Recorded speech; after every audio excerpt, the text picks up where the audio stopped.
Tahukah kamu bahwa keberagaman adalah kunci kesuksesan bagi banyak usaha mikro, kecil, dan menengah UMKM? Selamat datang di dunia di mana diversifikasi produk tidak lagi hanya sekadar pilihan, melainkan suatu kebutuhan yang mendasar. Dalam era yang terus berkembang dan berubah dengan cepat seperti sekarang, mengandalkan satu produk atau layanan saja mungkin tidak lagi cukup untuk mempertahankan daya saing dan pertumbuhan bisnis. Pertanyaannya sekarang, gimana sih caranya kita lakukan diversifikasi produk? Diversifikasi menjadi strategi yang tidak hanya penting, tetapi juga mendesak bagi UMKM di era modern ini. Yuk cari tahu sama Minty bagaimana caranya melakukan diversifikasi terhadap produk kita. Kalau kamu ingin lakukan diversifikasi produk, pastikan kamu harus paham tentang pasarmu. Penelitian pasar ini sangat penting karena akan membantu kamu memahami tren pasar, kebutuhan konsumen, serta peluang yang belum tergali. Dengan melakukan survei, wawancara, dan analisis data, kamu dapat mengumpulkan informasi yang berharga untuk mendukung pengambilan keputusanmu. Melalui survei, kamu dapat mengumpulkan data langsung dari calon pelanggan atau pasar target tentang preferensi mereka, kebutuhan yang belum terpenuhi, serta harapan mereka terhadap produk atau layanan yang kamu tawarkan. Wawancara dengan konsumen atau ahli di industri yang relevan juga dapat memberikan wawasan yang berharga tentang kebutuhan pasar dan bagaimana bisnis kamu dapat memenuhinya. Selain itu, analisis data dari sumber-sumber seperti data pasar, tren industri, dan data internal bisnis, kamu akan memberikan pemahaman yang lebih mendalam tentang dinamika pasar dan persaingan yang ada. Dengan mempelajari data ini, kamu dapat mengidentifikasi peluang dan ancaman potensial, serta mengidentifikasi segmen pasar yang menjanjikan untuk dilakukan diversifikasi. Kesulitan dalam implementasi ide untuk diversifikasi? Kamu harus evaluasi sumber daya internal bisnismu. Hal ini sangat penting karena kamu perlu memastikan bahwa perusahaanmu memiliki fondasi yang kuat untuk mendukung ekspansi produk baru. Pertama, kamu perlu melakukan analisis keuangan. Tinjau laporan keuangan perusahaan untuk menilai kesehatan keuangan secara keseluruhan, termasuk profitabilitas, likuiditas, dan solvabilitas. Kamu perlu memastikan bahwa perusahaan memiliki dana yang cukup untuk mendukung pengembangan produk baru tanpa mengorbankan operasi yang sudah ada. Selanjutnya, evaluasi kapabilitas produksi. Tinjau infrastruktur produksi, teknologi, dan ketersediaan sumber daya yang diperlukan untuk memproduksi produk baru. Pastikan bahwa perusahaan memiliki kapasitas yang cukup dan fleksibilitas dalam proses produksi untuk mengakomodasi penambahan produk baru. Selain itu, periksa sumber daya manusia. Tinjau keahlian dan keterampilan karyawan yang ada, serta apakah ada kebutuhan untuk merekrut atau melatih karyawan baru untuk mendukung produk baru. Terakhir, evaluasi teknologi yang kamu miliki. Tinjau infrastruktur TI dan sistem informasi yang ada untuk memastikan bahwa mereka dapat mendukung pengembangan produk baru dan strategi pemasaran yang diperlukan untuk mendukungnya. Sudah punya banyak produk tapi kok susah laku ya? Disinilah kamu mencoba mencari keterkaitan antara produk yang sudah ada dengan ide produk baru yang ingin kamu eksplorasi. Pertama, kamu perlu mempertimbangkan bagaimana produk baru tersebut dapat melengkapi atau memperluas portofolio produk yang sudah ada.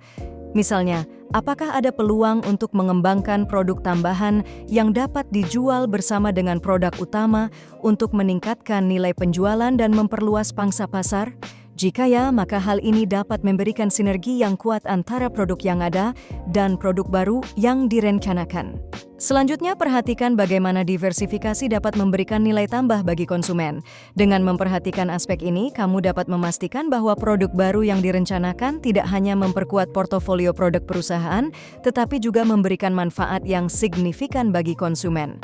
Sinergi yang kuat antara produk yang ada dan produk baru juga akan mempermudah proses pemasaran dan pengenalan produk ke pasar.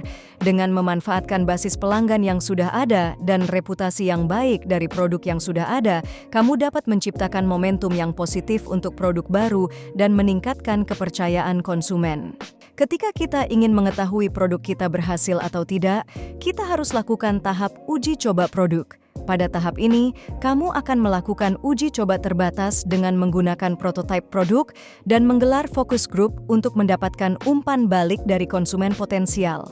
Pertama-tama, kamu perlu merancang prototipe produk yang representatif. Prototipe ini harus mencerminkan fitur dan manfaat utama dari produk yang direncanakan, meskipun mungkin belum sepenuhnya matang atau sempurna. Prototipe ini akan digunakan dalam uji coba untuk memberikan gambaran awal tentang bagaimana produk akan diterima oleh pasar. Selanjutnya, kamu akan menggelar focus group dengan kelompok konsumen yang mewakili target pasar yang dituju. Dalam focus group ini, kamu akan memperkenalkan prototipe produk dan meminta partisipan untuk memberikan umpan balik mereka. Umpan balik yang diperoleh dari focus group ini akan sangat berharga untuk menyempurnakan produk sesuai ekspektasi pasar. Selain itu, kamu juga dapat melakukan uji coba produk secara langsung dengan menguji produk dalam lingkungan nyata. Hal ini akan memberikan kesempatan untuk mengumpulkan umpan balik langsung dari konsumen saat mereka menggunakan produk dalam situasi sebenarnya. Setelah melalui proses uji coba produk dan mendapatkan umpan balik yang berharga, hal yang penting dalam proses diversifikasi bisnis adalah merancang strategi pemasaran yang komprehensif. Ini adalah tahap penting yang akan menentukan bagaimana produk baru akan diperkenalkan ke pasar dan bagaimana merek akan diposisikan di antara pesaing. Pertama-tama kamu perlu mengembangkan rencana pemasaran yang komprehensif.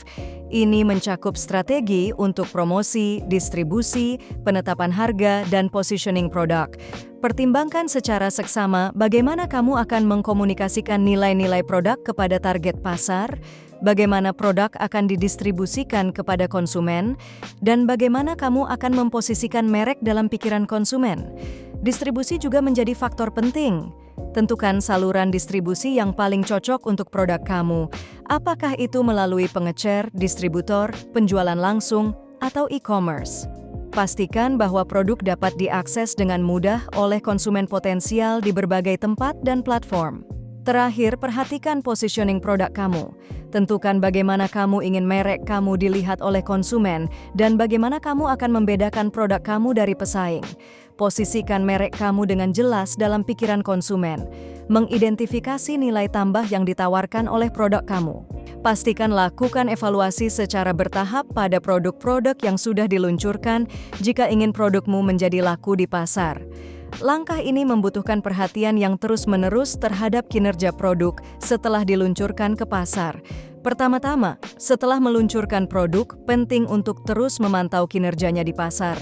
Ini melibatkan analisis data penjualan secara berkala untuk melacak tren penjualan, permintaan konsumen, dan pengaruh faktor-faktor eksternal seperti musim atau tren pasar. Dengan memahami kinerja produk di pasar, kamu dapat mengidentifikasi potensi perubahan yang diperlukan atau peluang pertumbuhan yang bisa dimanfaatkan. Selanjutnya, sangat penting untuk menerima masukan dari konsumen. Mendengarkan pendapat, kritik, dan saran dari konsumen dapat memberikan wawasan yang berharga tentang bagaimana produk diterima dan apa yang dapat diperbaiki. Ini bisa dilakukan melalui survei, ulasan online, atau interaksi langsung dengan konsumen. Terakhir, evaluasi berkelanjutan adalah kunci untuk memastikan kesuksesan diversifikasi produk kamu.